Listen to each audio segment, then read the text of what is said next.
Hello, you wonderful people, and welcome to another episode of Untitled Reviews. This being a show where I talk about TV shows that are dramas. For today's episode, I'm going to talk about The Regime, Season 1, Episode 3. Great episode. A lot of really interesting things went down in this episode, so let's break it down. Well, first and foremost, we're getting another time skip, this time of 2 months, where we're basically in the aftermath, because of the foundling situation, it is elevated Zubac to an even higher degree of control. Obviously, it expands his relationship with Elena even more, to the point, once again, she was already not really listening to other people but listening to him more. He's even changed how a lot of the staff dresses, because it's to kind of have them more dress more modernly, like the citizens, those who are less fortunate, because it's supposed to, it's supposed to represent, hey, we're of the people. Like, obviously there's so much here, so it's like, oh, we're eating dirt and soil, because it's like, oh, that's what some people, like Zubak is like, that's what I would eat when we had nothing. But Nicholas is like, yeah, but we do have abundance, we have a lot. But that's kind of also the point, and he's trying to go against of, hey, you have too much, so much wastefulness. And ultimately we know that one of his main things is that he wants to begin land reform. Ends up being one of the to take land from those who have the most and give to the less fortunate, obviously on a very Robin Hood element approach to this, which obviously you have people in the kind of cabinet like Laskin and Singer who are not fans of this, even to the point Singer was like, oh, well, we'll wait till we get, Elena's approach. It's like, and get her word on this. And, Zubak's like, no, I speak for her. So this is what we decided on. So when I tell you to do it, do it. He's like, no, I completely understand. We're going to do it. But, what a little more official word. But it's like, yeah. When Zubak's kind of laying down the law. And I love you have Schiff who's kind of, dressing a certain way, trying to appease Zubat, because we also found out a lot of people have gotten fired over these past 2 months. Once again, cutting out the fat, as Elena puts it, the baby fat, And obviously we see the continuation of also Zubak's his more rural remedies that he's still doing with the whole that cloth with mustard on Elena's chest. But obviously not everything's kosher with their relationship, because we already started seeing the cracks in the armor early enough in the episode when he was like, oh yes, our dream, and she's like, yes, our dream, yeah, of course, and it's like, oh, so she's not sharing the same dream as him anymore. It's like, right, whatever connection was there is lost. It's like, is that because she's not as crazy as she was before? So all the stuff she was spewing, once again, it's something that Agnes had kind of said in the previous episode, where she kind of felt bad for Zubak, because she kind of felt like, oh, he's finally sipping the Kool-Aid that Elena's, and once again, it's been one thing after another. If it wasn't the mold, then it became the potatoes, and now it's just now it's the land reform thing is now more like Zubak's thing, but it's kind of no, it's our thing, but she's not feeling it as much. Even to the point later on, she's talking to her dad, and she's spiraling even more, having that full-on conversation with her dad, and oh, you don't saying all the stuff that oh, you don't like Zubak and this and that. Well, I don't care what you think, daddy. It's just, she's using him to kind of be the sounding board of he represents all the stuff that she's struggling with in her head, and she's like, oh, is this the right thing to do? Is this right? I don't know. The land reform thing, there will be economical ramifications for it. It's does Zubak really understand it? I don't think he really gets into the technicalities of it, the ramifications of it. He's just like, no, we need to give to the poor, those who've had their land taken from them, because he had said this in the previous episode, but he says it again twice this episode of right, you want to build something, you build it from our earth. Anything that happens is taken from the people of this country. This is their land, and you're going to just take it and do whatever you want to from it. So they should kind of have say. They should have ownership of their own land instead of it being kind of taken from them.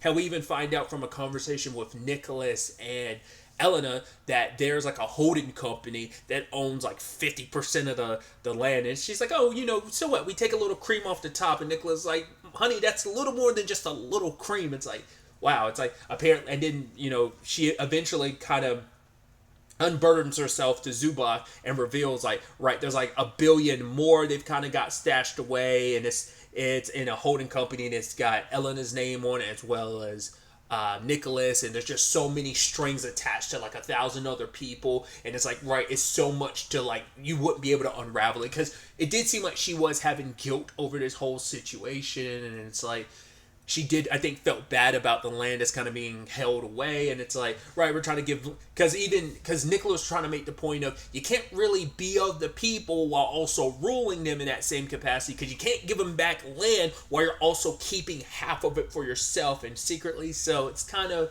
a bit of an oxymoron in a lot of ways. So it's so interesting too, because like, obviously Nicholas, Schiff, Malcolm, and Singer, not Malcolm, Laskin and Singer all have issues with the way Zubak has been running things, but it's like, this is a monster of your own creation, because they followed Nicholas's idea. They sold the story of the foundling, and things have kind of like, could end up catastrophic because of that. It's like, right, we built him up, and even Nicholas is like, right, we built him up just to kind of smash him down, but it's like, yes, the whole point was to make it so that Eleanor would eventually move on. Well, what if she doesn't, and what if we're kind of stuck here, and it kind of screws over the economy, everything? Especially because you had Laskin trying to, like, you know, whisper in Eleanor's ear, trying to make her realize, like, oh, America doesn't talk about us anymore. We're not even a forethought to America. She's like, right, they're not even talking about us anymore. Not even that Senator Holt. It's like, no. You know, trying to say where they stand on the grand stage of the economical world. And, you know, it's like they're not even a footnote anymore. So, and I guess that kind of showcases where Elena's mind is currently, of like, right, we're not in a conversation, no one's going to take notice of us. I mean, to be fair, we have pissed off a lot of our connections, whether it be the Americans. We've kind of created an isolation. We've isolated our country. So, of course, they're just going to, like, ignore us, like, oh, we're almost like the pouting little kid in the corner. So, like, yeah, let them do whatever they're going to do. And Elena doesn't like that. I think it's just, maybe that's a little bit of an insight into her character, and just like her obsession kind of with power, of just like, oh, they're not noticing us, like, notice me, notice the good we're doing. And, you know, it also plays into the fact is that so many people are backing out, and it's just, once again, she's second guessing so much. And sadly,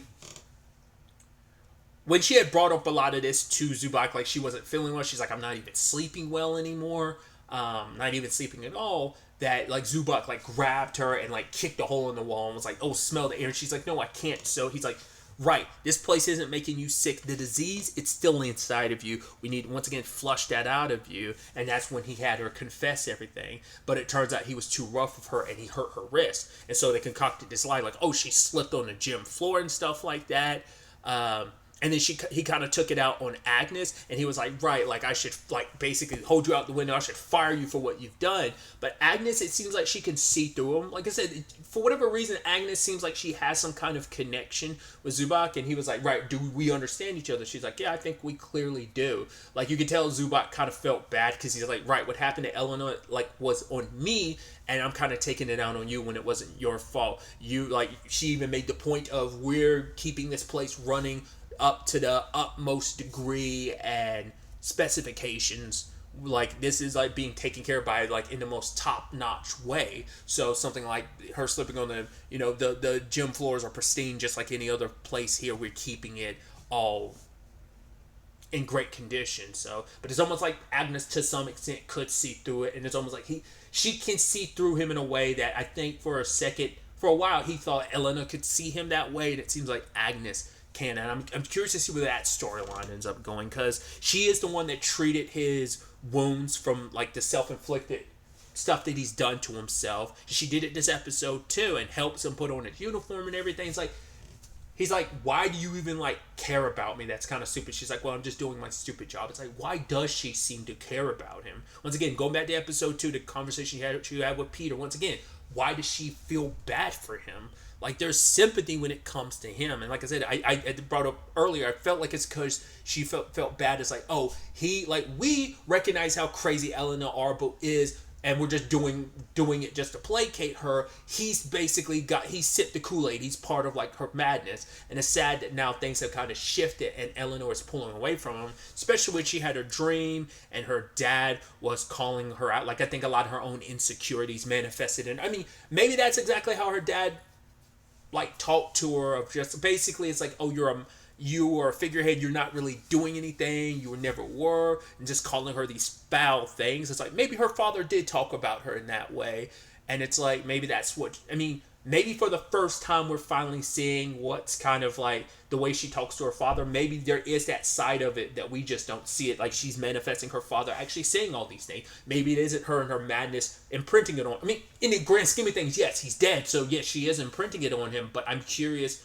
is that what she sees all the time? Or is it just like supposed to just be in that nightmare sequence that, you know, she soundboard stuff off of him but recognizes he's dead, even though, you know, that level of madness, we don't know where she is in all of it. Like, has she ever properly grieved her dad? Like, the fact is, I mean, obviously it's kind of like, you know, you're keeping your dad's body here. That's kind of unnatural. I think he's been dead for like a year or whatever, right? I think that had come up previously in the maybe episode 2 or 1 that had came up, but either way, because of that dream, Eleanor starts making different moves. She's not only not going along with what Laskin and the others want, she's going her own way. She's not even listening to Zubak anymore. It's like, no, we're not going to do the land reform thing because, well, how can we really do that when the land isn't unified? So let's go to the Fabian corridor and reunification. We're going to annex it. And they're just like, that could be an issue. NATO might have a problem with that. Our international country, like everyone around the world, could probably like have issues with us doing it. And she refuses. Like, no. It's not like a military operation or anything like that. No. We're just going in there. She's trying to like pretty it up, but it's like, yeah, you came into a country and you snatched it. It's like, yo, even the news is like, you know, saying like, oh, there's word that some of the governmental figures of the Fabian corridor were kind of held at gunpoint to kind of sign off on the annexation, the reunification. And even Zubak had to be kind of like a figurehead, spearhead of the operation. It's like, right, he had to be out there in the field again, which I think he became comfortable with his job here, where he didn't have to be on the battlefield making those type of decisions. We hear that not a single bullet was fired, not a bit of blood was shed. Doesn't mean no one was threatened. So I'm sure like he hasn't been like outside of the parameters of the palace since he was brought in at the beginning of the series. So I think he's probably scared and worried that it'd be a repeat of the Site 5 situation. So once again, as everyone keeps trying to put it on him, saying that, oh, he's the one that fired the first shot, he lost his shit and 12 people died. Once again, we don't know if that's true. I'd assume it is, considering it coincides with a lot of self-harm elements we have when it comes to Zubak. So the only person that doesn't seem concerned about a lot of Eleanor's decisions in this situation is Nicholas. He's kind of fine with it, which even Larskin's like, yeah, you're fine with it because it's working out and like, oh, like maybe, you know, things are restored on a more happy, healthy, like, oh, you and Eleanor, maybe it's on a sexual lane, maybe it's just more an emotional lane of you being in tune together again. But he's like, what was it? He was basically like, yeah, until like NATO and everyone from the West pig fucks us in like basically ramifications for the decision we made to the whole Fabian situation. So because everyone condemns them internationally, and she's reading the reports and sees the news articles and stuff and what everyone's saying on the news about her, but she's trying not to make it faze her because it's like, right, they're not understanding the good I'm doing. And even like during a press thing, she's talking about it, and it's just kind of like, okay, you're like, oh, they're gonna criticize us about the whole, you know, reunification, but it's like, where was all that criticizing of, you know, America when they were doing stuff in Yemen and places in the Middle East? It's kind of like, oh, they weren't kind of criticized a lot. Where like she was trying to paint the narrative of like, why am I getting guff when other people doing some very similar things didn't get as much guff, you know? So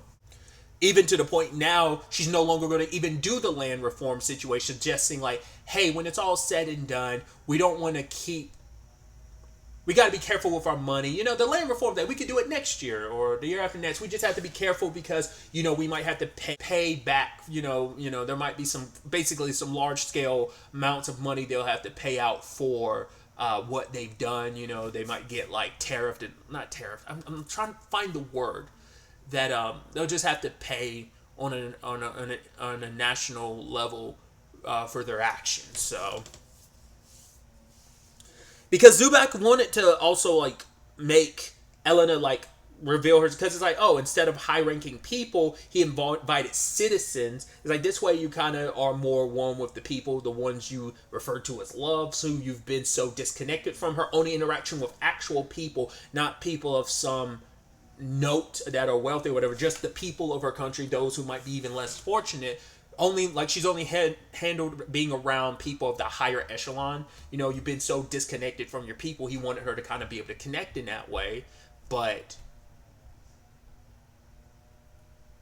he even wanted her to reveal, like, hey, this hidden money and stuff, you apologize, say you made some mistakes, and then you kind of let the people know what you're doing. But they immediately shut that down. They did not want the people to know that. So it's like, oh, let's go back to singing happy birthday to her dead father. Elena was also very dismissive when he's like, oh, I brought you this particular, like, it has, like, spiritual and holy sentiment. It's like, it was like in the Fabian corridor. It's like a very spiritually inclined place. Like like he took a portion of it and he brought it back to her, and she was kind of very dismissive. I was like, oh yeah, sure, whatever, and kind of pushed the box aside. Obviously, like what food she's eating is going like slowly but surely. I mean, we saw it multiple times throughout the episode. She's eating what she normally would have. So then it was the sort of celebration they had, which obviously kind of can. Well, now they actually got criticized for it later on. Like I said, she was reading an article criticizing them for having a party celebrating the quote unquote reunification and all that.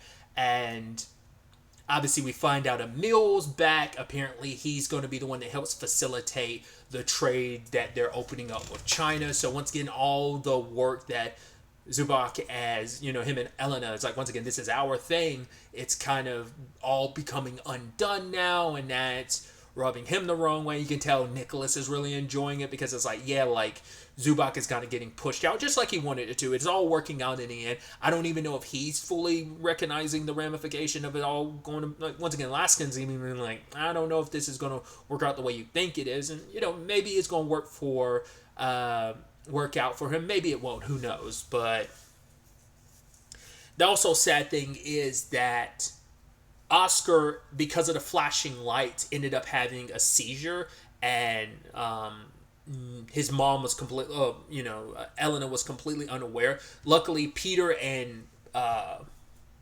Agnes found him. Granted, Agnes and Peter aren't in a good place, because Peter didn't actually help her get more pills, because he's obviously trying to keep his job, especially with everyone getting fired. So for her, it's like, I'm kind of on my own. So obviously, they had been giving him the medication remedy that Zubak had kind of suggested, plus secretly giving him the pills. And now when it's all said and done, Agnes ended up revealing the truth to Elena, which she's like, right, I was, mother to mother, I understand, you being concerned about our son's health, and it's good that you brought this to my attention. You were truthful to me, but the fact of the matter is, what kind of mother would kind of hide that? So, because you weren't honest to me to begin with, not telling me that Zubak's remedies weren't working. To be fair, you weren't in a position to really listen to anyone outside of Zubak, so it's not like she could broach that with you, because you are too volatile. Like, you're so wishy-washy, like no one knows how you'll react to that news. So understandable why she didn't say anything to you. But now Oscar's going to be staying with her, which, to be fair, she was so wrapped up in everything, she didn't even notice Oscar walking away and everything. So once again, it shows you that, I mean, we've seen time and time again, just so far in the show, that Agnes is the one that kind of tends to him the most. It's like, yes, Elena gets to be the farm mom of like, oh, I'm going to give him a video game system and yada, yada, yada. She's not as hands-on as Agnes is. So that's going to be interesting to see where that goes. And like I said, that's going to be interesting to see how that affects Agnes' story in relation to Zubak, who finds himself in quite the compromised position, because he tries to broach a lot of stuff to Elena, and obviously he was made a joke of in many different ways. She's not listening to him or the reforms he wants to make, and this and that. She later on calls him out, calling him like a naive child. It's like, right, you have all that you say and all that you're doing is coming from a naive person. It's like, oh, like, is it a byproduct of like, oh, your mom, did she say this type of thing in the fields when she was working? It's like kind of criticizing his mom, because it's like you're coming from this naive childlike perspective on how the world works, when in actuality it doesn't work that way. It's not all, going to be as simply done as you, because you're coming at this from reforming things in a very childlike manner of kind of smashing what has kind of been to be what you want it to be. And it's like, right, she even says, like, right, I don't even dream. Yes, I've dreamed a little bit, but I don't even remember my dreams if I even dream at all. And it's like crushing all the connections that they've had, all that they've built up. It's kind of the perfect spot for this all to fall out the way it did, because once again, like, he kind of got built up and now he's kind of getting torn down. But what I also mean is, just from a storytelling perspective, you hit the halfway mark in the show for this to be like, this is a downfall you'd expect maybe episode 4 or 5, but it's like we have all of this in the first half of the season, so it's like, what's the back half of the season going to look like? To the point Zubak like ended up strangling her at one point in time because she was putting him down, even referring to him as the Butcher, which she hasn't called him that since the first episode. She specifically called him that out of like anger, but usually she was like very calm about it, like being like, no, that's not who you are. I know why people say that you are what you are, but you did what you were told to do. Like, I'm not going to judge you for that type of situation, right? So for her to kind of like throw that in his face, like he starts strangling her and he almost wants to hit her, but he doesn't. He walks away and he starts beating the ever-living shit out of Emil, and later on gets arrested and taken away. So it's unclear whether, like, it does seem like she kind of feels bad about it. Just, I mean, it's like, well, you did strangle me, and it's like, I don't know, she, like, I never thought, like, he would ever hurt her. I think he even said he would never do something like that. And for one, he hurt her twice this episode. He, like, messed up her arm / wrist, and then like also choked her. It was like this very scary situation. So it's very scary, volatile situation in general. Like, the guy's not right in his head. And once again, she kind of isn't either, but it's like, I mean, doesn't justify it, but it's like, I don't know where all of this is going. Obviously, I'm getting to this late. It's Saturday at the time I'm recording this. This probably won't go up until tomorrow, which will be today by the time you're hearing it, but there'll be a new episode tonight, so it's going to be interesting to see what happens with Zubak. I'm sure we're going to get even another time skip, maybe like some weeks or months or whatever.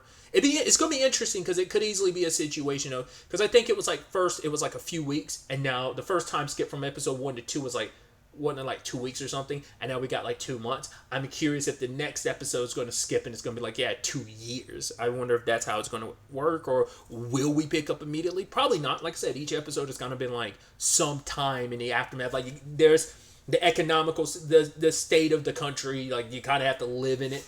Like in the next episode, after some time they've lived in it. We don't get to live in it. We kind of are in the aftermath of the country living in the palace more so. Once again, like I said, I like the narrative framing device of it's all taking place mainly within the palace, and we get outside views on what's kind of happening without really fully getting there. Like, all we got like a couple shots of like, oh, this is them invading Fabian Corridor. That's about it. But like, once again, everything is allocated specifically to the palace. Once again, it's just kind of supposed to frame how it also isolates these characters from the world that they're having in this country that they're having such an impact on. It's like, oh, it's easy to dish out all this stuff on the outside world while you're kind of safe in glass house type of thing.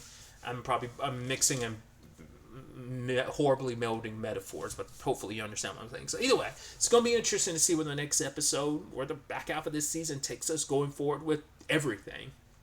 But really, that's all I wanted to talk about. So the next time we meet, be happy, be safe, live life to the fullest, and enjoy it. Good day and goodbye.